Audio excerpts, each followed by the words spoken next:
Welcome back guys. आज की video में हम बात करने वाले हैं हार्ड वायर्ड कंट्रोल यूनिट के बारे में। तो चलिए इसको शुरू करते हैं। तो देखिए, अभी तक हमने बात की थी, जब बेसिक कंप्यूटर ऑर्गेनाइजेशन का वीडियो यदि आपने नहीं देखा हो वो ज़रूर देख लेना। उसमें हमने बात की थी सीपीयू की, सेंट्रल प्रोसेसिंग यूनिट। उसके अंदर एक होती थी हमारी कंट्रोल यूनिट, ठीक है, जो क्या करती थी, सिग्नल्स जनरेट करती थी और क्या काम परफॉर्म करना है कंप्यूटर को वो बताती थी। तो ये बेसिकली होती हैं दो टाइप की। एक होती है हमारी हार्ड वायर्ड और दूसरी होती है माइक्रो प्रोग्राम्ड, ठीक है। तो माइक्रो प्रोग्राम्ड को हम नेक्स्ट वीडियो में देखेंगे। अभी हम बात करने वाले हैं हार्ड वायर्ड की। तो जैसा कि ये जो हार्ड वायर्ड वर्ड है, इसी में आपको एक वर्ड मिल रहा होगा वायर्ड, और जैसे ही वायर वर्ड समझ में आता है तो हम ये चीज़ समझ सकते हैं कि इसमें क्या होगा, कुछ ना कुछ हार्डवेयर इन्वॉल्व होगा, ठीक है। तो जो भी हार्डवेयर वायर्ड कंट्रोल यूनिट होती है, ये किससे मिलके बनती है, जो आपके बेसिक लॉजिक गेट्स होते हैं इससे मिलके बनी होती है। कुछ ना कुछ वायरिंग होती है इंटरनली, जो पर्टिकुलर समय पर कुछ क्लॉक सिग्नल्स जब इसको मिलते हैं क्लॉक, तब ये क्या करती है, जो हमने बात की थी, इंस्ट्रक्शन को फैच करते हैं, डिकोड करते हैं, एग्जीक्यूट करते हैं, उसकी पूरी सर्किटरी इसमें बनी हुई होती है, ठीक है। हार्ड वायर्ड में तो अंदर हार्डवेयर्स लगे हुए होते हैं। अब क्योंकि अगर कोई भी चीज़ हार्डवेयर के फॉर्म में है तो उसकी फंक्शनैलिटी कैसी होगी, लिमिटेड होगी। यदि हम बात करें कि हमने कोई सर्किट बनाया है जिसमें वायर्स वगैरह लगाएं, है ना, तो क्या होगा, वो सारे वायर्स किसी एक काम के लिए डेडिकेटेड होंगे। वो वही काम परफॉर्म करेंगे जो हम उसके लिए डिसाइड करके रखते हैं। तो जो आपका हार्ड वायर्ड है, इसमें क्या होगा, ये रिस्क को RISC स्टाइल के इंस्ट्रक्शंस होते हैं। RISC का फुल फॉर्म होता है रिड्यूस्ड इंस्ट्रक्शन सेट कंट्रोल, ठीक है। तो इसमें क्या होगा कि इंस्ट्रक्शन सेट बहुत ही कम होगा। कम क्यों होगा, क्योंकि पूरा अपन ने एक हार्डवेयर बनाया है, उसकी फंक्शनैलिटी जो है वो लिमिटेड रख रखी है। जैसे यदि हम बात करें अपनी वॉशिंग मशीन हो गई, ठीक है, तो उसमें हमें बहुत सारे फीचर्स मिल जाते हैं, लेकिन वो भी एक लेवल तक लिमिटेड ही हैं।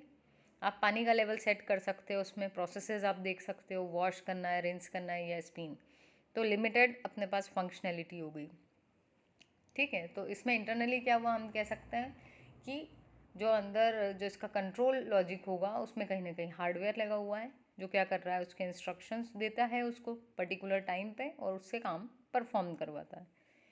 तो अब हम वही बात करने वाले हैं कि प्रॉपर सीक्वेंस में जो है हम इंस्ट्रक्शंस को एग्जीक्यूट करेंगे और करेक्ट टाइम पर। तो टाइम की जब भी बात आती है तो टाइमिंग सिग्नल कौन देता है कंप्यूटर में, क्लॉक देती है, ठीक है। चलिए, the instruction register is a processor register that has the instruction. अभी हम आगे एक डायग्राम देखने वाले हैं।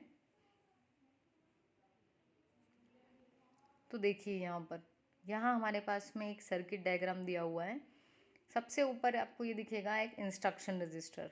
इसमें क्या होंगे, इंस्ट्रक्शंस रहते हैं, ठीक। जो हमने बात की थी कि जैसे हमको कोई वर्ड मिला इंग्लिश का, तो हम क्या करते हैं, पहले उसको अगर नहीं पता है तो डिक्शनरी में सर्च करते हैं और फिर समझते हैं उसका मीनिंग। तो वैसा ही है कि जो इंस्ट्रक्शन रजिस्टर है वो क्या करेगा, हमारे इंस्ट्रक्शन को उठा कर लाएगा, और ये एरोज दिए हुए हैं ऑप कोड बिट्स के, कि उसका एक कोड होगा। वो कोड किसको देगा, इंस्ट्रक्शन डिकोडर को। और ये डिकोडर क्या करेगा, ये समझेगा कि वो जो मीनिंग था उसका, जो वो ऑप कोड लाया है उसका मीनिंग क्या है, और उसके अकॉर्डिंग वो फिर क्या करेगा, ये जो हमारा कंट्रोल सिग्नल जनरेटर है इसके पास में उस इंस्ट्रक्शन को डिकोड करके भेजेगा कि इंस्ट्रक्शन चाहता क्या है। अब जब जो आपका कंट्रोल सिग्नल जनरेटर है इसे पता है कि इंस्ट्रक्शन क्या चाहता है, तो हो सकता है कि इंस्ट्रक्शन में हमने कहा हो यूज़र से कुछ वैल्यू ले लो, यानी कीबोर्ड से कुछ इनपुट आने वाला है, तो उस केस में ये जो कंट्रोल सिग्नल जनरेटर है ये कौन सा सिग्नल जनरेट करेगा, ये सिग्नल जनरेट करेगा कि जो एक्सटर्नल इनपुट से डेटा आ रहा है उसको रीड करना है, ठीक है। या फिर कोई ना कोई कंडीशन का यदि सिग्नल है तो वो ये देगा। सिमिलरली ये जो काउंटर इनेबल है ये क्या करता है, ये काउंटर स्टेप, हर स्टेप को काउंट करता है, और इसको क्या मिला हुआ है, क्लॉक मिली हुई है। तो T1 T2 ये T स्टेट्स होते हैं, कि मान लो पहली क्लॉक में आपका इंस्ट्रक्शन इतना एग्जीक्यूट हो जाना चाहिए, ठीक है। यदि हमें कहा गया है ऐड करना है दो नंबर को, तो पहले वाले इस T स्टेट में क्या होगा, दोनों नंबर्स को लेके आ जाओ, फर्स्ट नंबर रीड कर लिया, सेकेंड रीड किया एंड थर्ड में उसको ऐड करके फोर्थ टी स्टेट तक उसको हम डिस्प्ले करवा दें। ठीक है, तो वो तो हम आगे देखेंगे कि कैसे होते हैं इंस्ट्रक्शंस, पर अभी आपको ये जो डायग्राम है ये समझना है। ये हार्ड वायर्ड कंट्रोल यूनिट का डायग्राम है। ठीक है, तो क्योंकि हमने इसकी प्रीवियस वीडियो में बात की थी इंस्ट्रक्शन फैच डिकोड की, पाइपलाइनिंग में भी हमने कुछ कंसेप्ट डिस्कस किए थे, तो आई होप आपको यहाँ पर ये जो सर्किट है ये समझ में आया होगा। काउंटर क्या कर रहा है, स्टेप्स काउंट कर रहा है, और इसको किसने दिया हुआ है काउंटिंग, किसके बेसिस पे कर रहा है, ये क्लॉक की बेसिस पे।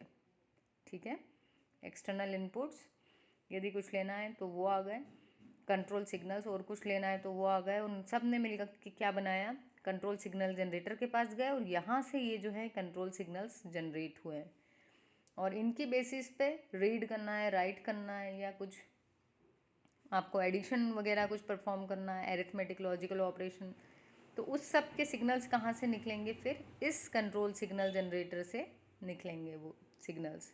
किसकी बेसिस पे, कि इंस्ट्रक्शन क्या आया था और एक्सटर्नल इनपुट क्या आया है, उस बेसिस पे ये काम करेगा।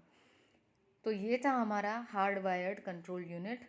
नेक्स्ट वीडियो में हम बात करेंगे माइक्रो प्रोग्राम कंट्रोल यूनिट के बारे में। आई होप आपकी पढ़ाई बहुत अच्छी चल रही होगी क्योंकि एग्ज़ाम बहुत नज़दीक है। Thank you guys.